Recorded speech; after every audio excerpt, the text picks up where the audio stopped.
This is Amanda Dawn Christie telling you that if you're interested in radio, AM, FM, shortwave, amateur radio, pirate broadcasting, and more, you won't want to miss the International Radio Report every Sunday morning at 10:30 on CKUT 90.3 FM in Montreal and online at ckut.ca. Welcome, everybody, to the International Radio Report on CKUT 90.3 FM in Montreal. It is Sunday, May the 19th, 2024. My name's Sheldon. The other voice you'll hear is Gilles. We are here every Sunday morning with 30 minutes of news and information from the world of radio for you. We thank you for tuning in. We have a number of different stories from around the world for you today, so we'll get things off right away with a little bit of recap of what took place last weekend. If you heard our show last weekend, you heard a bunch of people who were having fun at the 37th annual Winter SWL Festival. And we were tied up with it all weekend. A unique event, 37 years. This was the first year that the event was held in a hybrid format. I think it came off quite well. A few little technical glitches here and there as they ironed out a few bugs of the hybrid system at the beginning. But other than that, I think everything flowed together quite nicely. A variety of topics on the forums. And of course, Gilles, you and our friend Mickey and myself, we were controlling the virtual hospitality suite, which was basically a roundtable discussion going on throughout the weekend with various participants, either in attendance in person or hooked up to the event on Zoom. Any particular observations from your side? It was well done. Personally, I like the hospitality suite. It's something that I really, really love. It's, we just hang out and it's really cool. Yeah, it's a great place to meet other people with common interests. And, radio is what brought us all together. But then you find out there are other interests that people have as well. And, you meet new people from a lot of different places. We had people from all across Canada, the United States, and even some people from overseas, Japan, Great Britain, Portugal, a couple other places out there scattered around that were participating through Zoom as well. So we thank Richard Cuff and John Filiozzi for pulling it all together again this year. There's talk already for next year's event. It may be changing dates again. There's two different time frames being kicked around, possibly sometime mid-April, and the other one possibly moving it to the fall, to October, which would coincide with sort of the kickoff of the DXing season. So a lot of looking back at what went on this year and sort of just crunching the numbers. A total of about little over 150 people participated. They're going to look at the comments that have come in from everyone and do sort of a little postmortem and decide where things go for edition number 38 next year. So we have a couple somewhat related stories in that they both deal with radio within the Indigenous communities in Canada. The first one is of a local nature in our Montreal region. The first story headline is New Hire Signals New Era for Reviving Kanehsatà Radio. This is by Marcus Bankuti, the local journalism initiative at the Eastern Door. In the earliest days of a local radio station in Kanehsatà, a teenager, Kristen Cree, daughter of co-founder John Cree, co-hosted a show out of a mobile trailer that served as the station's office and studio. It was just a fun atmosphere that I really enjoyed growing up with, said Kristen, who remembers the way the station was used to raise money for community causes.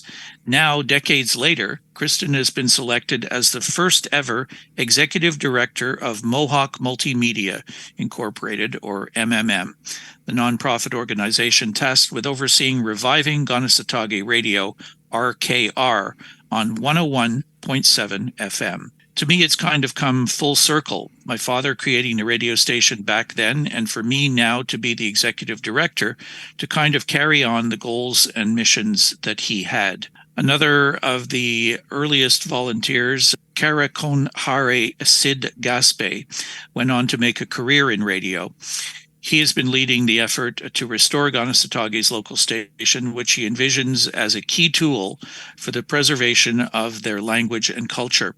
Hiring Kristen will allow him to put his focus into other areas, such as programming. My ultimate goal is to bring the tool of the radio station to the community and be the catalyst to get things going and moving and continuing, he said. I'd rather be in retirement, ideally, but it's the passion and the interest that keeps me going. Kristen, who is currently doing distant studies with Yorkville University, is pursuing a bachelor's in business administration with management and accounting designations. She is expected to bring expertise to the business side of the operations, for which fundraising is always an urgent concern as the station looks to grow. The whole idea of reviving the radio station was also to create a structure for it, said Gaspé, who will stay on as president of MMM. We have a certain foundation already. I think it's all about sustainability and organization. It's the next step. Any business needs a sound structure, meaning we have an executive director, he said, adding it will be up to Kristen to determine what employees may be needed to help the station flourish and fulfill its role in Kanehsatà. I think a lot of people will see the radio station as an unifying element in a community, said Gaspé. We've got to build on that and maintain that. That's very important. The station is currently putting up a new $300,000 radio tower that will strengthen the signal for those listening at home, and a new building is also planned. On the programming side, Gaspé hopes to expand offerings to include more Indigenous music in addition to cultural content. These priorities align with Kristen's vision for the station. My ultimate goal is to create a radio station that is the heart of the community, said Kristen, saying she hopes to create more links between community organizations and incorporate more news coverage, including news about the communities. One of the goals would be connecting all of the sister communities through the media of the radio station. Angela Gabriel said that Kanewagi's radio station 103.7 every day, finding the programming relevant to her. She hopes to see RKR incorporate more varied content, including more news. I'm hoping for more in the future, she said, noting she was happy to learn the station can now be accessed online. Communication is key, and I feel having our own radio station is so important.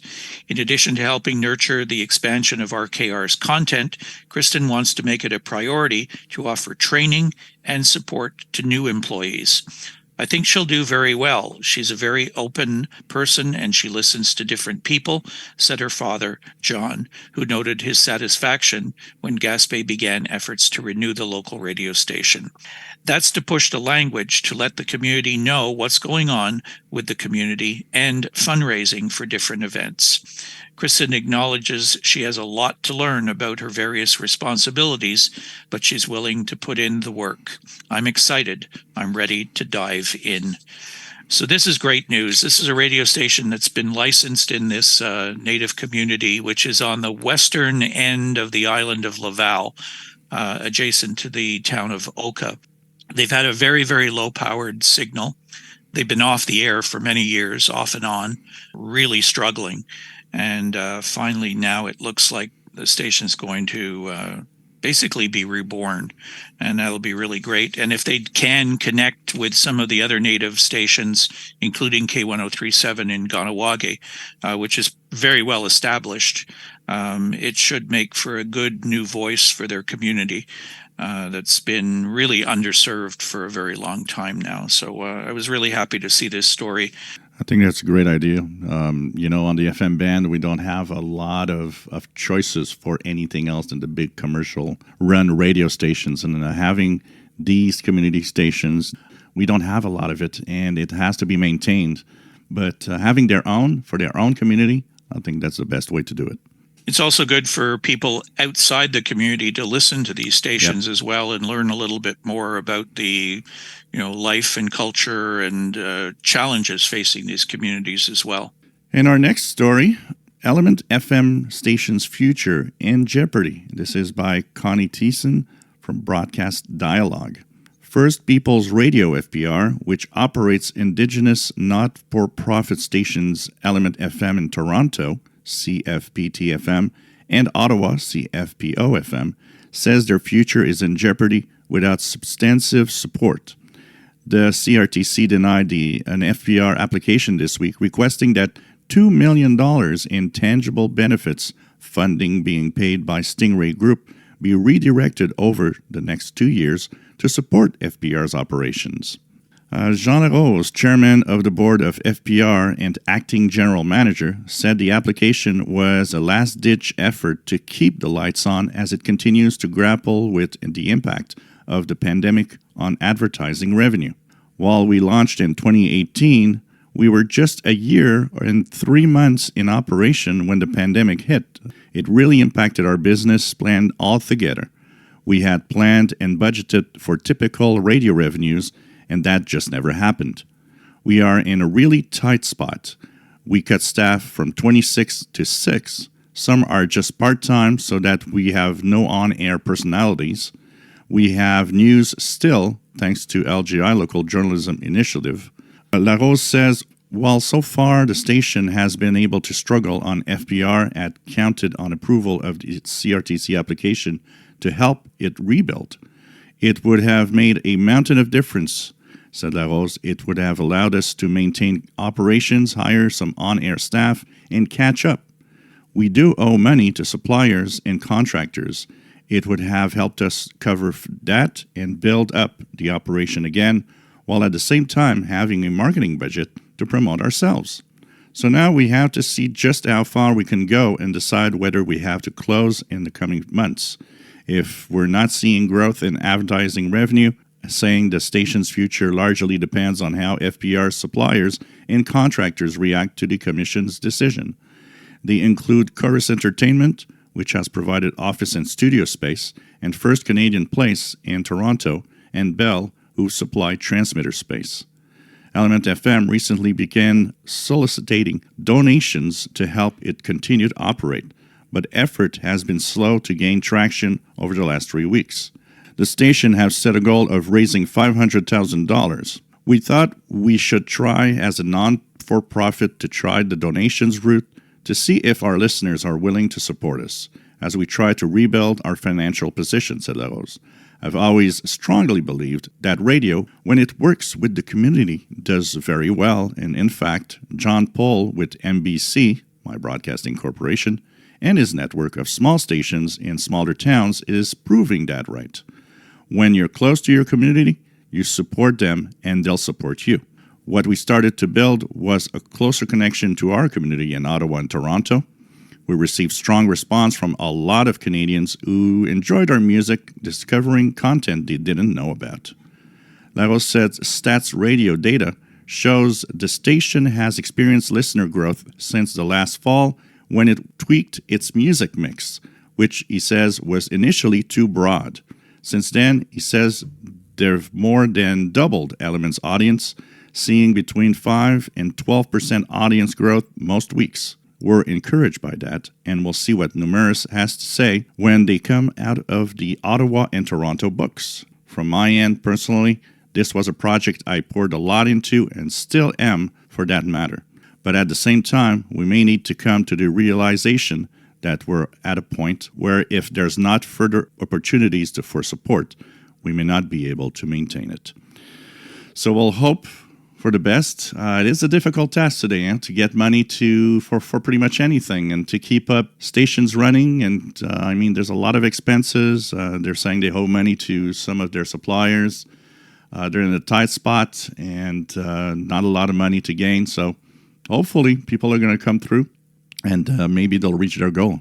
Yeah, it's kind of, the opposite of the story we had previous to that, where a station's looking to get themselves back up on their feet, and they do have some money to help them do that. And then on the other side of the coin, you've got these two stations serving Indigenous communities that are struggling and hoping that they're going to be able to stay on the air.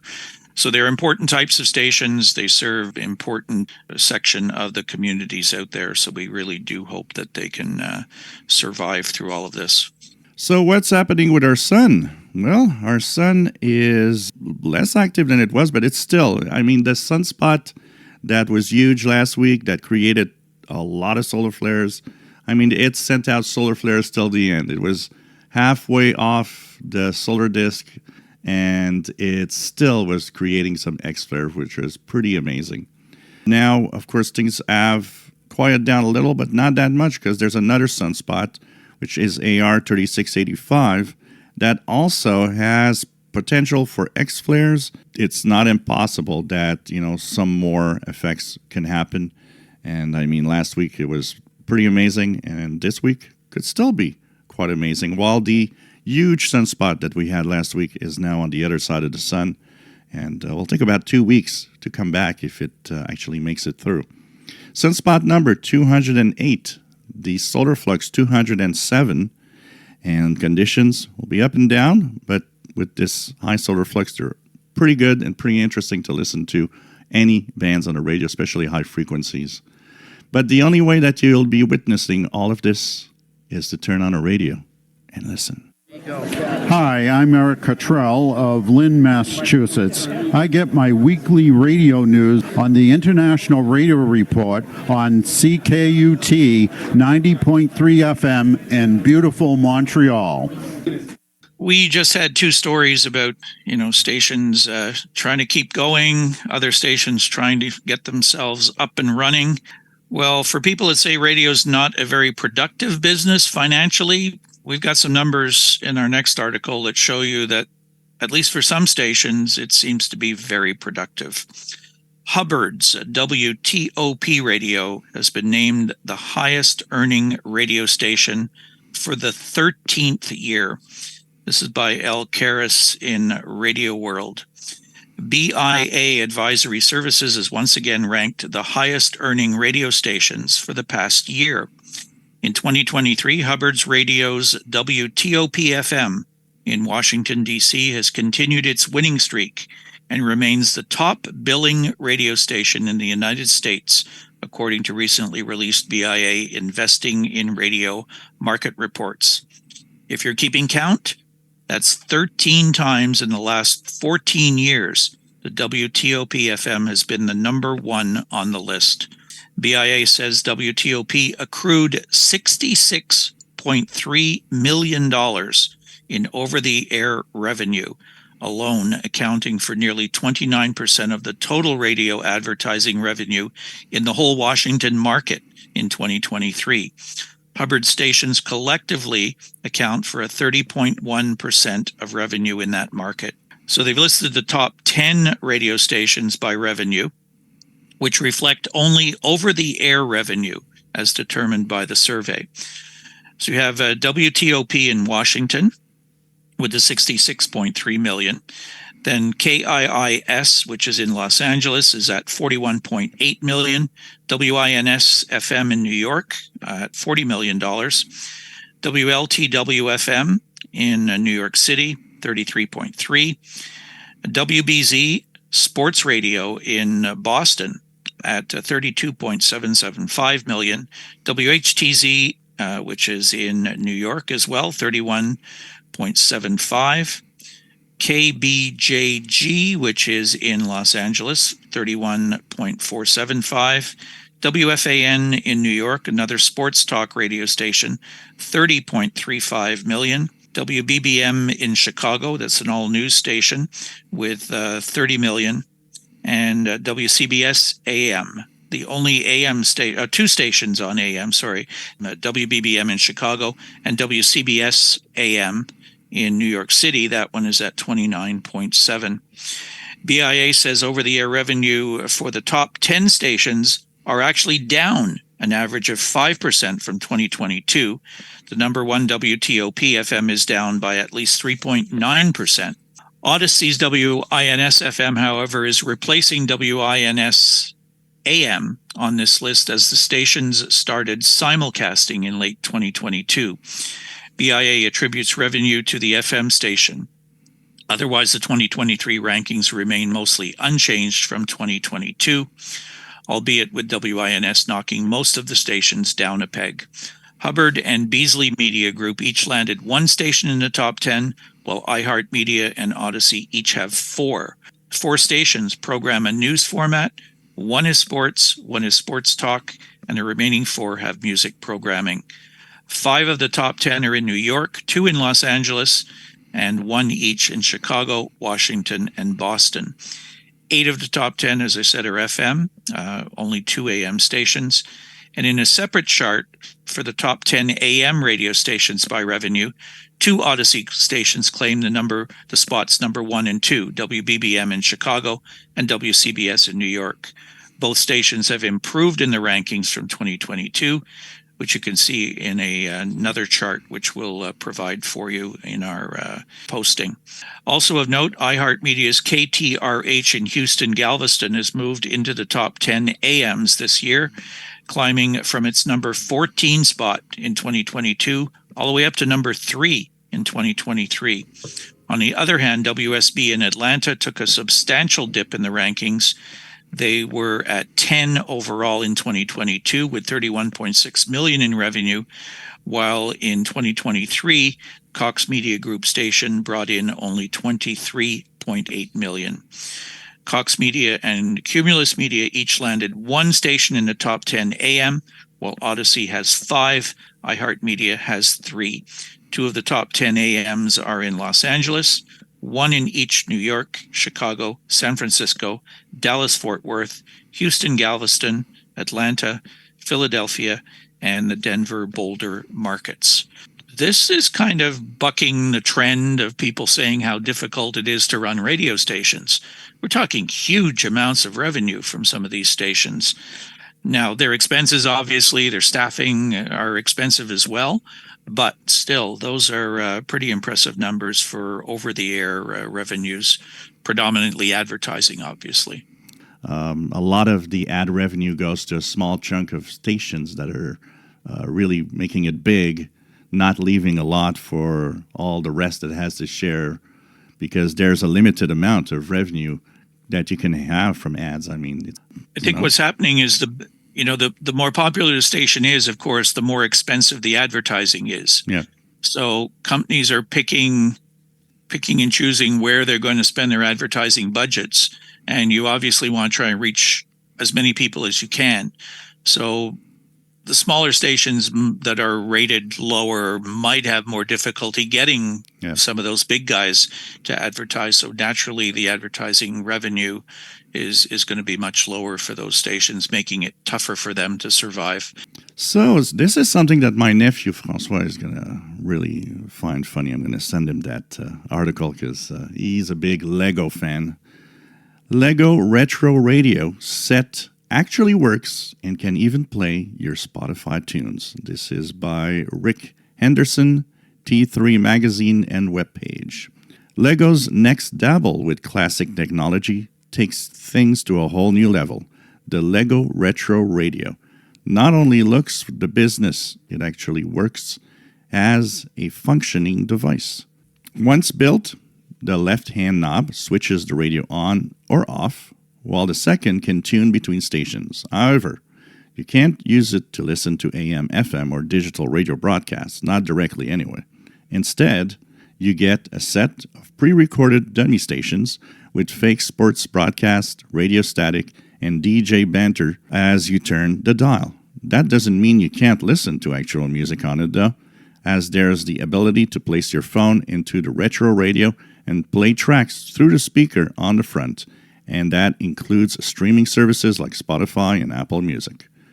You will need to manually select the tracks, either by touch on the phone's display or via voice, but it's a neat trick for a Lego build. Think of it as an Android or iPhone dock that sounds like a classic 50s, 60s radio. The other thing about this set is that the final build is, in our opinion, stunning. We'd happily have it sitting on a shelf even without the music playback capabilities. The set comes with 906 pieces and is recommended for builders 18 and over. It's very much in the collectible Lego Icons series after all. Lego Insiders will be able to purchase it from June 1st, 2024, while general sale will start on lego.com a few days later on 4th of June. Yeah, I never got into Lego at all, but I know, well, you were talking about your nephew that's really big into it, and lots of people are. I mean, they have this Legoland out there, a theme park, and I mean, it's a big deal. So they're really getting creative and getting into things that are a little more complicated. This one in particular, people recommended for people 18 and over, so it's not just for kids to play with anymore. No, it's for the big kids in us. Yeah, exactly.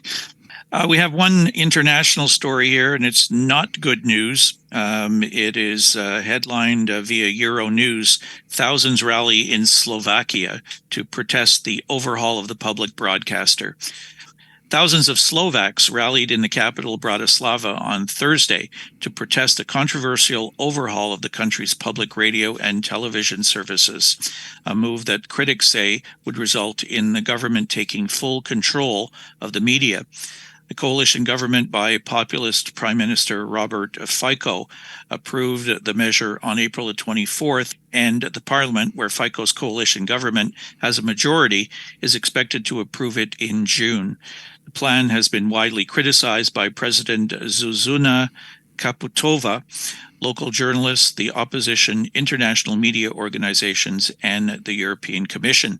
The proposed changes would mean the public broadcaster known as RTVS would cease to exist and be replaced by a new organization.